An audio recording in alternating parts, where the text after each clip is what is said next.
Namaste, Sat Shri Akal, Assalamu Alaikum. Welcome to a brand new episode of a podcast, Let's Talk Shop, where we talk to design experts and get their valuable insights. And I am Bhuvan Sandal, your host for today's episode, and we have Amitesh Sighal with us, who is a designer, filmmaker, communication strategist, and a life skill coach. Hello sir, तो पहले question से शुरुआत करते हैं. So how a student should approach design and design education? Bhuvan, I think to approach any kind of education, I personally think that there is only one way to approach it, which is to get educated for the joy of learning. The tragedy or the most unfortunate thing that has happened in India over years, we've started looking at education only as a means to an end. That means I'm going to get educated because it's going to get me a job tomorrow.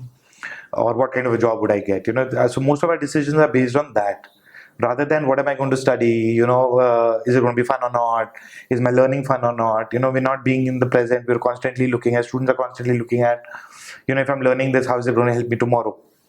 Whereas the joy of learning should happen for the joy of it, right? Rather than for a particular purpose. So how to make those conscious decisions so that the society doesn't really affect our decision and we hold our individuality? The decisions that you are making are yours personal, are completely your thing. Like, who's the society to tell you what to do, what not to do? The biggest problem is in our country, everything comes down to वो चार लोग क्या कहेंगे, right? Whereas उन चार लोगों के पास भी टाइम नहीं है कुछ कहने का. Like in that sense, right? People are busy in their own world. We worry too much about the society.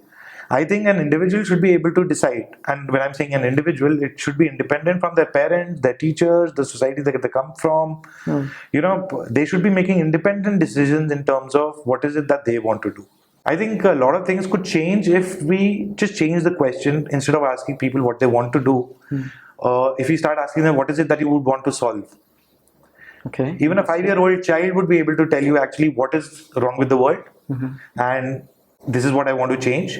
And if given enough space and freedom, the child will tomorrow decide and make his own way. Like, for example, if somebody wants to work on poverty and they feel that homelessness should not be there, as they grow up, they will make decisions that will lead them to be able to solve that problem. Great. Yeah. Great answer. So मैं एक individual हूँ जो इस expectation का product है आज के time पे, एंड मेरे और भी बहुत सारे दोस्त हैं जो सेम चीज़ फील कर रहे हैं. तो मैं खुद को कैसे उस एक्सपेक्टेशन से दूर करूं and start living? See, number one, first thing you need to ask yourself is why are you giving into that expectation? I think if you want to get out of those expectations, number one, you need to really, really figure out, is your lifestyle really important to you? Or how important is your lifestyle? Okay, so is wealth a wrong thing to go for? Well, my question would be, how much is enough? Okay.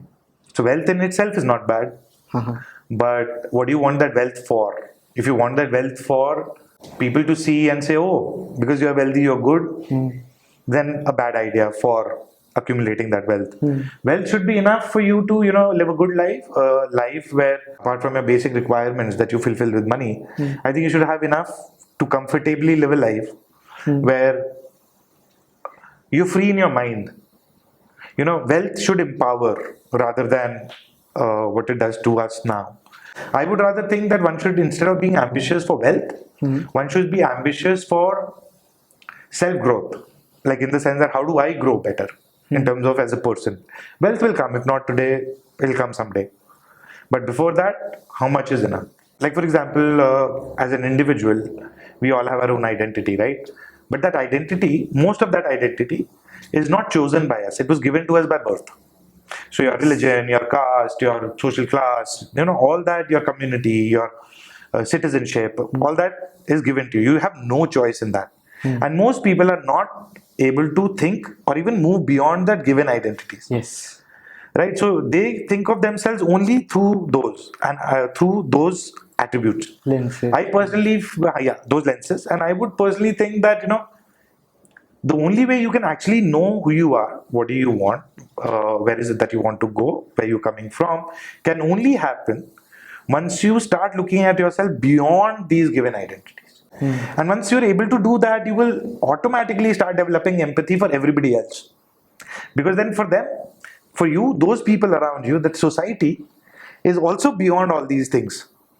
Right? So problems, the major problems like communalism, casteism, things like that don't matter, because when you don't identify with any of them, it doesn't percolate to the society also. Yes. Constantly we are looking outward. I think it's time that we should start looking inward, and all individuals should do that. And I think students like you should do that from now. It's difficult to do it at 30, but if you start looking at it from 19, so maybe in another 10 years, you will reach a point where all those things won't matter to you. So I'm not a kind of person who will let things go. So if I don't like something, I'm going to fight for it, no matter what. So my parents fought with me for a little while, and after that, they were like, they kind of gave up on me. So I think that kind of worked for me. But yeah, so that's how it sort of. So I personally keep telling students that instead of knowing what you want to do post college, at least for a couple of years, you should try everything, so that at least you'll know what will you not do. So by process of elimination, someday you may be able to find what is it that you like doing. So as of the moment, at this moment, I really enjoy teaching, mentoring, guiding students. I don't know if this is going to remain, but till the time it is there, it's fun, it's nice. I feel very good about it. So you mentioned mentoring. If someone wants to pursue that career, how one can career of mentoring? Yeah, or mentoring people, like life coaching and things like that. Yeah. Number one, you can't be a good mentor unless you have sort of figured yourself out. You can't be outwards unless you really, really are inwards. Okay? And all you need to do to be a life coach or to be a good mentor is just to listen. And not ego. Ego is one thing that a mentor can't have. For example, I cannot have an ego just because you don't want to do what I'm telling you to do. It's your life. All I can do is, so I look at my job, even as a mentor, I'm not changing anybody's life. Okay, so some people say that as a life coach, I'm going to change your life. No, that's not what I do. Okay. I think that all I can do is help young people question everything, question themselves, question the world around them, question their parents, their teachers, everybody in authority, just question. And I think if one can start questioning without fear, life changes anyways. Okay. So great. Any recommendation you want to give to the audience around filmmaking? Anything, any course, any person you should look to, anything what comes in your mind? Number one, I personally think that all young people should start with looking beyond their immediate contexts. Okay. Like, for example, who am I? And that is a question. I think that is one question which every individual should be pursuing. Degrees and all can keep happening, but ultimate pursuit should be, who am I? So who am I without my parents? Who am I without the society? Who am I without my education? Because an individual is so much more than that. Who am I beyond my skill? What if the skill gets taken away? Then who am I? What is it that I want? All that defines you, right? So young people, I think their aim should be that, and read a lot, watch a lot of films, documentaries, get to know the world around you. I think what is also happening is our education system per se is very restrictive. In the sense, it'll give you skill that will probably going to get you a job tomorrow. It doesn't allow you to think. The education system per se, right? So you don't really know what is happening in the world around you. So I think as individuals, our pursuit should be to understand the world in which we stay. How does the world affect us, and how do we affect that world? So finding our place in this world is very, very important. Amazing conversation. Thank you, Bhuvan. It was a pleasure. It was lovely talking to you. मेरा दिमाग खुल गया ऐसा. Very nice.